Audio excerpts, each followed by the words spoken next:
das, was in Bern wie zu einem Lebensstil ist geworden, soll wie in dieser Säule Gesellschaft soll wie einen Ort finden, wo das wie in einem grossen Schaufenster darf gesehen werden und thematisiert werden. Es braucht immer wieder, eben, dass man die Bretter bohrt, oder? Und ich möchte das ausdrücken mit dem Politikum. Das Verhältnis von Glauben, Christentum und Kultur, wir haben gemerkt, das müssen wir thematisieren.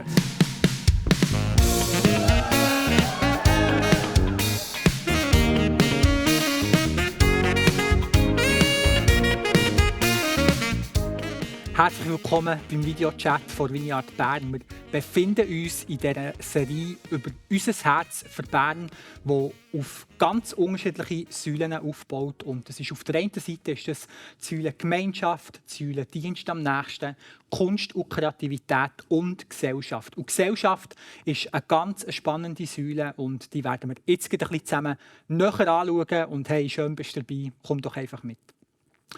Ja, Barbara und Matt, schön mit euch hier zu hocken. Matt, mit dir habe ich schon ganz viele Videochats gemacht. Barbara, für dich ist heute eine Premiere und ich bin einfach gespannt, was rauskommt, wenn wir da zusammen über die Säule Gesellschaft reden und von euch einen Einblick bekommen, was dort alles im Laufen ist. Aber zuerst nimmt es mich Wunder, Matt, von dir, Säule Gesellschaft. Kannst du mir kurz einen kleinen Überblick geben, was ist dort so plus minus drin und warum haben wir überhaupt die Säule Gesellschaft? Ja, also die Frage von warum ist ganz spannend. Wieso sollte man sich überhaupt als Kirche wie so Themen zuwenden, gesellschaftlich relevante Themen, und dann noch so einen Raum für das nutzen und das zu einer Säule von einem Projekt erklären. Ich denke, das Warum ist für mich ganz wichtig. Ich glaube, ist nicht einfach Privatsache für mich. Wenn man in die Kirchengeschichte hineinschaut, dann haben Menschen, die im Glauben gestanden sind, immer wieder Kultur, Gesellschaft mitprägt, sei das zum Beispiel in Amerika Martin Luther King, der aufgrund von seinem Glauben für die Rechte von Schwarzen sich eingesetzt hat, oder auch Sklavereiabschaffung als Beispiel, wo sehr stark auch ein Motiv hatte, aus dem Glauben heraus, bei einem Wilberforce und anderen. Das sind so Beispiele, die alle kennen, aber ich glaube, es ist wie klar, als Christsein hat es eine persönliche Dimension, aber Jesus hat immer auch öffentlich gewirkt. Und ja, so ist das wie selbstverständlich eigentlich, dass wir wie das, was sich für uns als wahr erwiesen hat, die Werte, die uns entgegenkommen, dass wir die leben wollen und dass wir die auf eine einladende Art und Weise mit anderen teilen und so auch positiven Einfluss nehmen. Yes. Das ist vielleicht so ein bisschen die erste Annäherung an die Frage vom Warum. Vielleicht ganz grob, was gibt es alles für Aspekte in dieser Säule Gesellschaft? Wir haben auf der einen Seite das Politikum, werden wir sicher auch noch darüber reden. Yes. Da gehen wir eigentlich wieder alltäglichen politischen Themen nach. Also da setzen nicht wir Themen, sondern da werden uns Themen vom Parlament oder auch vom Volk vorgegeben und wir folgen dem Rhythmus der Abstimmungen. Dann gibt es wie Themen, oder Anlässe, die wie eine Schnittstelle von dem sind, was ist aktuell und wo empfinden wir, haben wir etwas zu sagen. Wir haben ein Antisemitismus-Seminar gemacht, werden wir sicher noch darüber reden. Das ist wie so ein Ding, Aktualität, und da, wo wir das Gefühl haben, da haben wir einen Beitrag. Dann gibt es so das Denklabor, wo mehr so ein bisschen die zugrunde liegenden Themen, würde ich mal sagen, oder Fragen, die wie Menschen jetzt nicht unmittelbar im Heute durch eine Schlagzeile beschäftigen, sondern die vielleicht so Themen sind, die euch das Leben betreffen. Genau.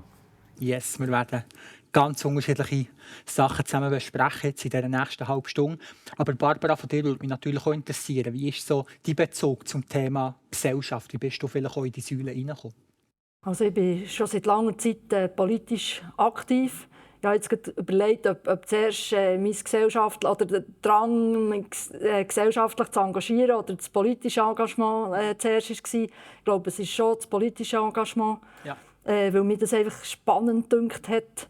Und ich habe nachher erst in zweiter Linie angefangen zu studieren, ja, was ist denn da überhaupt, also in welche Richtung will ich politisch gehen und was ist meine Meinung zu diesen politischen Themen. Das war, glaube ich, schon mein Weg, da in die Gesellschaft hineinzukommen. Hey, du hast schon ein bisschen aufgetan, gesellschaftsrelevant sein, auch für uns als Kirche in dem Sinn. Sollte jede Person anstreben, gesellschaftsrelevant sein? Barbara, wie siehst du das? Ja, eigentlich schon, aber es gibt ganz verschiedene Arten, wie ich gesellschaftlich tätig sein oder relevant sein kann. Ich kann mich zum Beispiel bei meiner Nachbarin Kontakt pflegen, da ist man auch schon gesellschaftlich relevant. Oder man kann eben mehr an die Öffentlichkeit gehen und in die Politik oder irgend sonst sich in einer Organisation engagieren. Das ist alles möglich. Ganz unterschiedliche Breite, die es dort wie auch zu füllen gibt, sage ich mal. Matt, von dir würde es mich interessieren, warum machen wir das als Vineyard Bern? Vielleicht auch die Frage, wo haben wir denn dort eine besondere Stärke in diesem gesellschaftsrelevant sein? Ich würde sagen, es ist wie ein Teil von wer wir sind, wenn man die Geschichte anschaut. Ich meine, eine Frage war, wo wir Vineyard wurden. Wir waren ja zuerst nicht Vineyard, sondern sind Vineyard wurden.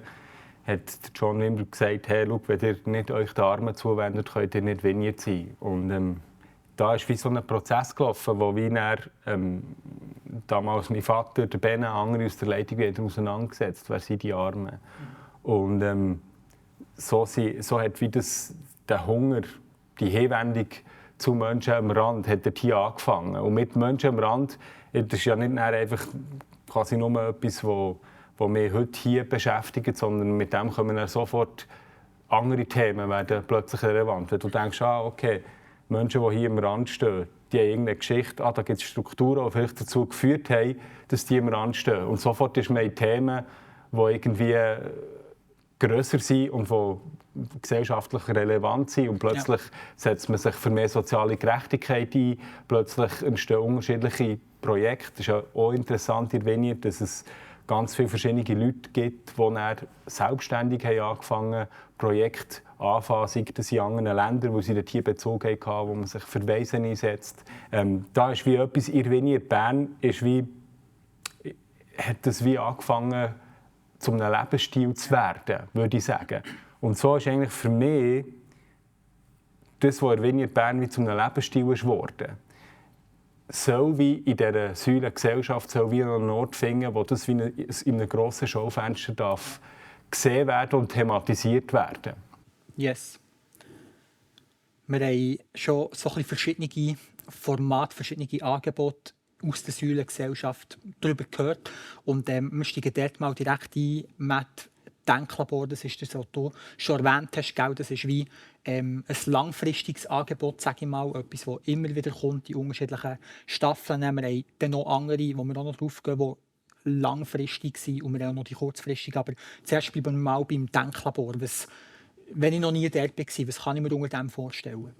Ja, also die Idee des Denklabor ist eigentlich, dass wir Menschen einladen, also ganz breit, ganz unterschiedlich, sich zu einem Thema, das wir anbieten, Gedanken zu machen und eben wie die Köpfe zusammenzustrecken und sich Fragen zu nähern. Jetzt in der ersten Staffel das war so ein bisschen das Programmatische, die erste Staffel, wo es darum ging, was heisst es, ein gutes Leben zu führen, aus christlicher Sicht. Und da haben wir wie Themen aufgenommen, zum Beispiel Umgang mit Zeit. Wir haben geschaut, was sind wie Stimmen aus unserer Kultur und was sagt wie Jesus dazu.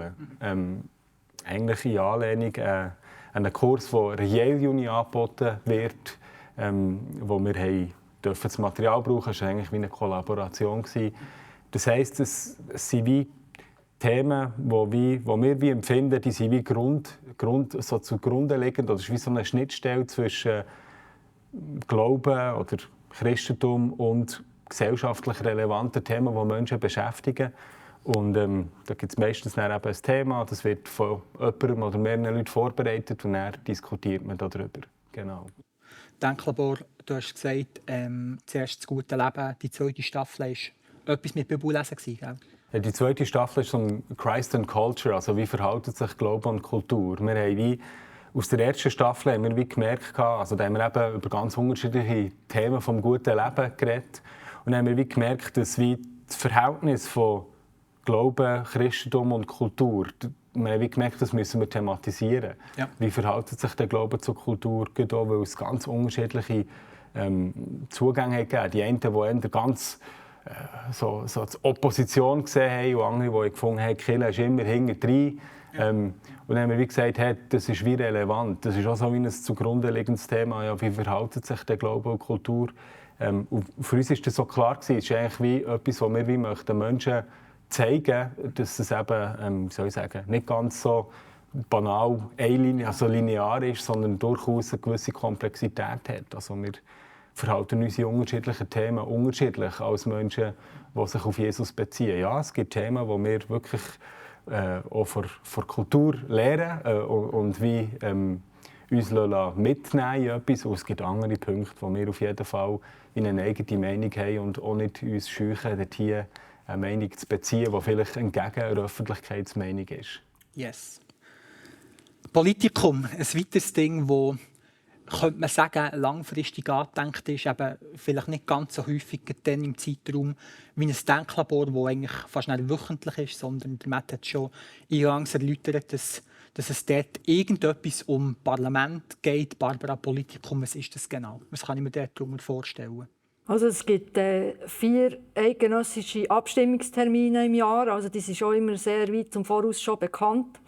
Und dort kommen dann die Abstimmungsvorlagen, stimmen wir dann darüber ab als Volk, die einfach dann fertig bearbeitet sind oder, vom Parlament.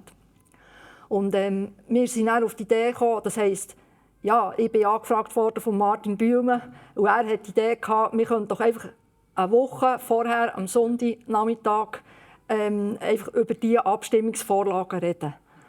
Und ich habe zuerst gedacht, ja, also Sonntagnachmittag und so, also ist das dann wirklich das Gelbe vom Ei? Aber ich muss seither sagen, es läuft recht gut und die Leute kommen auch. Also ich habe bis jetzt immer Leute gefunden, die wollen, helfen, die Meinung zu bilden. Also das Setting ist so, dass wir wählen zuerst aus, welche Abstimmungsvorlagen das wir behandeln. Also wir nicht alle behandeln, weil es gibt solche, die sehr viel zu reden geben und solche, die einfach so mitlaufen. Und nachher tun wir bei diesen Abstimmungsvorlagen einen Gegner oder eine Gegnerin und eine Befürworterin oder Befürworter suchen. Ja. Und die reden erst zu zweit mit einer Moderation über die Abstimmungsvorlage reden, dass sich nachher die Leute eine Meinung bilden können und auch Fragen stellen zu dieser Abstimmungsvorlage. Das ist eigentlich, ja, jetzt aus politisch, also wenn man so Politikerin ist, ist es ein relativ einfaches Setting. Ja. Aber offensichtlich ist es spannend. Also die Leute interessiert und vor allem kommen wir nicht Rückmeldung über, dass das Gespräch auch anders verläuft als zum Beispiel in der Arena, oder, wo man einfach aufeinander losgeht. Also ich höre immer sehr viele Leute, die sagen, also die Arena schaue ich nie, oder? Dort geht es mir zu heftig zu und her. Aber hier geht es eben nicht so zu und her, sondern da probiert man aufeinander einzugehen und auch auf einer sachlichen Ebene zu bleiben. Also keine hitzigen Diskussionen in diesem Fall? Mal, hitzige Diskussionen gibt es schon. Aber es kommt immer darauf an, auf welcher Ebene dass man nachher, sich bewegt. Oder? Ja. Also das darf man für seine Meinung einstehen und finden. Also das ist jetzt sicher, also mein Gegner ist jetzt wirklich auf dem Holzweg, das darf man schon ausdrücken, aber einfach nicht auf die persönliche Ebene gehen und einfach also im schlimmsten Fall ist es dann noch unter der Gürtellinie, oder? Ja. Einfach den Gegner persönlich angreifen und ihm zu unterstellen, er sei zum Beispiel nicht ein richtiger Christ oder so. Das kommt für uns nicht in Frage. Das ist ein gutes Stichwort. Beim Politikum geht es ja auch darum, politische Meinungsbildung auf christlicher Basis, sage ich mal, ist für uns in diesem Fall wichtig, dass die 2 Personen, die sich da interviewen, sage ich mal, unbedingt Christen müssen sein, eine Beziehung zu Jesus müssen haben. Wie kommen wir zu diesen Leuten? Ja, also wir haben einfach uns das Ziel gesetzt, dass alle kirchlich engagiert sind, die wir einladen. Das sind Leute aus der Landeskirche, das können Leute aus der Freikirche sein. Es ist einfach sehr schade, dass sich nicht alle wagen, in die Schaufenster zu stellen mit ihrem Glauben, einfach weil der Glaube stark einfach Privatsache ist oder als Privatsache angeschaut wird. Und irgendwie könnte Image-Schaden von der einzelnen Person. Darum wird dort sehr wenig sich damit auseinandergesetzt in der Politik. Und das ist ein bisschen schade, oder? Dass es nicht mehr Leute gibt, die dann sagen, das ist super, das Publikum und so, und da komme ich auf jeden Fall, das ist mir wichtig. Das heisst, wir bekommen manchmal schon Absagen, wenn wir jemanden einladen. Das gibt es viel Absagen, aber es ist gleich immer interessant für mich, jetzt, mit diesen Leuten eben mal auch vertieft ins Gespräch zu kommen. Oder? Bisher haben wir aber immer noch jemanden gefunden. Oder? Ja, bis jetzt ist es immer noch so gegangen, ja. Ja, aber es ist einfach nicht ganz so trivial manchmal. Und ich habe so angefangen, ich bin eigentlich jemand, der immer brieflich abstimmt, ziemlich schnell, früher.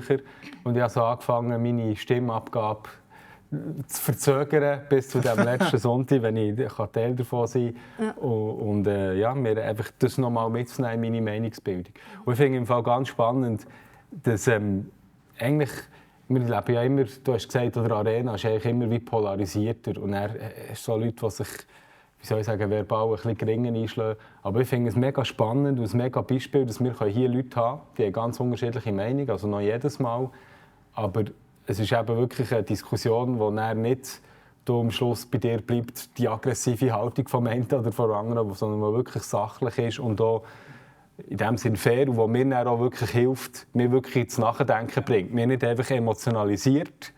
Oder? Das ist ja manchmal auch so bei Debatten, du bist emotionalisiert, du triffst deine Entscheidung unter Umständen gar nicht aufgrund von deiner Meinung, sondern aufgrund von deiner Emotion. Ja. Und das finde ich etwas mega Starkes im Politikum, dass das wie möglich ist. Mhm. Ja. Yes. Ja, und ich verstehe die Politik schon unter Bohren von dicken Brettern. Oder? Also einfach, dass es wirklich darum geht, die Gesellschaft zu verbessern. Und das ist einfach nicht von heute auf morgen einfach so möglich. Ja. Sondern es braucht immer wieder, eben, dass man die Bretter bohrt. Oder? Und ich möchte das ausdrücken mit dem Politikum, ja, dass es um das geht. Und das finde ich schon in sich, eben, ist das eigentlich wie ein Beitrag an die Gesellschaft, finde ich, dass man wie ein Bild geben kann von einer politischen Auseinandersetzung, die sich eben nicht einfach polarisiert und emotionalisiert. Das finde ich in sich schon ein mega starkes Zeugnis, wenn du so willst. Ja. Oder ein starker Beitrag, den das Politikum leistet. Wir nehmen einen Schwenk und gehen noch ein bisschen auf die kurzfristigeren Angebote, wie wir sie genannt haben. Und Matt, komm, wir gehen zuerst mal zu Antisemitismus. Das ist das, was du am Anfang auch schon angesprochen hast. Antisemitismus, was haben wir dort gemacht? Warum sind wir überhaupt auf das gekommen? Also, ihr könnt euch auch alle erinnern, Oktober letzten Jahres, wo der verheerende Anschlag von Hamas auf Israel war und er in Folge von dem, in Folge der Reaktion von Israel auf den Anschlag, ja dann auch eine grosse Empörungswelle über quasi das Handeln der israelischen Regierung, der israelischen Armee auf den Anschlag durch die Medien gegangen ist, wo es extrem grosse Pro-Palästina-Demos gegeben, die aber auch sehr klar zum Teil ausgedrückt wurden oder Israels Legitimität ist abgesprochen worden. Und in diesem Umfeld, zusammen mit unseren Freunden aus der messianisch-ukrainischen Community, die selber zumindest teilweise jüdisch sind oder israelische Wurzeln haben, haben wir gesagt, hey, da haben wir ein Thema, das ist mega aktuell. Also die messianisch-ukrainische Community, die hat einmal hier am Sabbat, also ihre Sabbatfeier mit Polizeischutz, weil das nicht anders ist möglich war, weil so viel pro-palästinensische Demonstration war, wo quasi das Aufhängen vor israelischen Fahnen hier doch sehr kritisch war.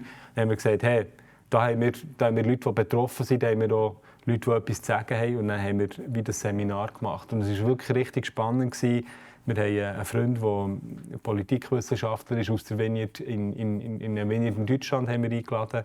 Das ist sein Fachgebiet. Es war mega spannend, dort jemanden zu haben, der wirklich fachlich kompetent ist. Und wir hatten ein geschichtliches Beispiel von jemandem, der in seiner Familie, also die Familie hat den Holocaust miterlebt, teilweise. Und wo wie nochmal aus dieser geschichtlichen Situation mit die Frage von heute aufgenommen worden ist. Also was hat es dann geheissen, auf Antisemitismus zu reagieren und was könnte es heute heissen? Ja, das war richtig spannend. Ja, genau. Yes. Und wir haben dort hier, das kann ich vielleicht noch sagen, wir haben in einem ersten Schritt haben wir wie Phänomen Antisemitismus geschichtlich betrachtet von verschiedenen Seiten. Welche Formen von Antisemitismus findet man eigentlich heute? Also die meisten kennen einfach halt so den traditionellen rechten Antisemitismus. Ja, wie ist es mit dem linken Antisemitismus? Wo kommt der? Aha, marxistisch prägt, Option für die Unterdrückten. Und dann sieht man in Israel den Unterdrücker und quasi so kommt dann auch wie ein linker Antisemitismus zusammen. Quasi. Ja. Und wie dort hier so die unterschiedlichen Mechanismen zu sehen, zu durchschauen auch, und wie zu lernen, aha, wie kann ich darauf reagieren, das war mega spannend. Barbara, das würde mich interessieren. Kannst du dich noch erinnern, wie das Thema Antisemitismus so ist aufgekommen nach dem Anschlag bei euch in der Politik? Ist das ein Thema gewesen, das auch euch alle betroffen hat? Oder was hat das mit euch gemacht? Ja, also das ist natürlich, das sind wir sehr erschrocken, weil es ist, das Thema Rassismus war sehr stark vorher, oder?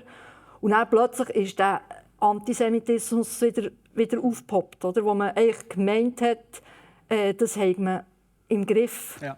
Es gibt ja auch Organisationen, die eben die Antisemitismusvorfälle auch statistisch erfasst haben bis jetzt, oder? Und wo man wirklich gut hergeschaut hat, man den Eindruck gehabt. Und dann plötzlich hat das einfach die Social Media überschwemmt.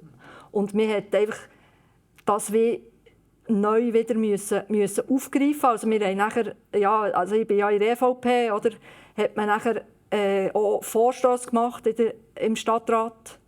2 Vorstösse waren das und hat auch ganz eine breite Palette von Politikern mit auf die Vorstösse nehmen. Ja. Also wir mussten nachher sofort reagieren, einfach auf die Situation. Und wir hat das auch, also ich bin sehr froh, dass wir das auf diese Art machen konnten. Yes.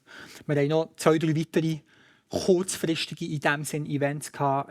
Und ich möchte zum Schluss eigentlich nur auf einen eingehen, und zwar Matt. Du hast den Abend zum Kuhlmann im Mai. Warum hast du den Abend zum Kuhlmann? Also wir haben eine Doktorarbeit Du bist Doktor geworden! Wuhu! Genau, das ist mir ein bisschen peinlich. Nein, ist mir nicht peinlich. Mein Doktorvater hat gesagt, er muss das umarmen. Auf Neudeutsch würde man sagen, ich muss meinen Doktortitel ownen. Nein, der Kuhlmann hat ein Buch geschrieben, «Einheit durch Vielfalt». Es geht um die Einheit der Kirche und eigentlich darum, dass unterschiedliche kirchliche Traditionen alle ihren Wert haben. Und, wir haben wie eine Art eine Buchvernissage gemacht, haben wie ich und ein Freund, der eine Doktorarbeit geschrieben hat, wie das wie aufgenommen. Für mich ist jetzt im Spezifischen bei meinem Thema das Gesellschaftsrelevante. Es ist er bietet eine Sicht auf Einheit, eben durch Vielfalt, die wie die Unterschiedlichkeit positiv wertet. Und wir haben diesem Abend wie Anteil gegeben oder wollen geben, wie seine Erkenntnis, von dem ich glaube, das hat viel natürlich mit Kirche, mit Christentum zu tun, aber auch darüber hinaus. Hey, wie kann man Unterschiedlichkeit positiv sehen? Und ja, es war ein richtig toller Abend. Feierlicher Abend auch natürlich. Yes. Sehr cool, genau so hat es getönt. Ich kann mich noch sehr gut erinnern, wie du mir ein bisschen über den Abend hast Anteil gegeben, erzählt und ich habe gesagt, hey, aus dem Nichts, man sollte unbedingt noch einen Social-Media-Post machen. Zudem einfach, wo ich finde, das zeigt so gut den Abend, warum wir hier mit unserem Herz für Bern auch aktiv sind, als ein Teil davon. Was mich noch interessieren würde, wir haben jetzt so ein bisschen über Angebote geredet, wenn wir aber auch schauen, welche Leute kommen da überhaupt daher. Auch hier wieder die Frage, einmal mehr, sind das einfach Leute von Vineyard Bern oder kommt da eine Menschenmasse, die kunterbunt daherkommt, die von ganz unterschiedlichen Kontexten sind? Das Politikum hat eigentlich in erster Linie Christen im Fokus, einfach wo sollen, also so ein altmodisches Wort, ausgerüstet werden, für nachher gesellschaftlich relevant zu werden, vielleicht so, oder? Und es ist nicht ganz einfach, auch Leute aus anderen Gemeinden zu erreichen, einfach weil die Kanäle nicht so vorhanden sind, oder die Verbindungsmöglichkeiten zwischen den verschiedenen Gemeinden. Das ist im Moment noch so ein bisschen schade.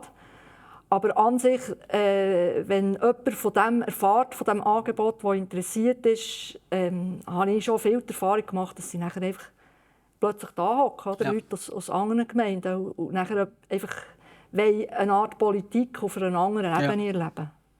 Wir haben jetzt schon über verschiedene Angebote gehört, auch kurzfristige Angebote. Und Matt, wenn wir zusammen darüber geredet haben, ist uns auch wichtig, dass sich Menschen dort auch weiter eingeben können. Also die Sachen, die wir wie vorgestellt haben, sind nicht einfach wie als abgeschlossen zu betrachten, sondern wir haben dort durchaus Kapazität für mehr. Kannst du uns dort noch etwas dazu sagen? Ja, also unbedingt. Also Menschen sind eingeladen, sich auch mit zu engagieren, sich reinzugeben. Ich glaube, es gibt noch so viele Themen, die interessant werden, auch so viele Themen, die man thematisieren könnte, wo wir auch etwas zu sagen hätten. Und darum also unbedingt sind Leute eingeladen, sich bei mir zu melden, mit Ideen, mit Gedanken. Ich glaube, das ganze Säulen Gesellschaft die darf auch noch wachsen. Und wenn es Leute gibt, die ihnen etwas unter den Nägeln brennt, denke sicher auch beim Politikum, da gibt das Team noch Wachstumspotenzial. Meldet euch bei uns und wir freuen uns, zusammen herauszufinden, was dort hier alles noch sonst für coole Anlässe und Sachen, die wir zusammen thematisieren und anschauen könnten, entstehen.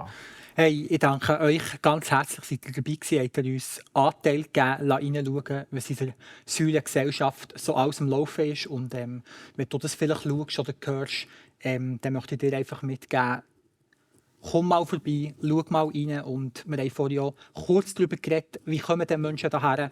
Und wir als Vineyard Bern versuchen immer wieder auch Flyer, Inhalte, die wir zur Verfügung stellen, die so zu gestalten, dass wir Menschen von Vineyard Bern befähigen können, dass Flyer oder sonstige Inhalte zur Kommunikation weitergegeben werden und dass wir zusammen Menschen einladen können, hierher zu kommen, eben unsere politische Meinung bilden, unsere Köpfe anzudrehen, zu denken, was ist am Abgehen in dieser Gesellschaft und vor allem auch, was können du und ich für einen Beitrag dazu leisten. Jetzt wünsche ich dir ganz eine gute Zeit und bis ein anderes Mal. Tschüss zusammen.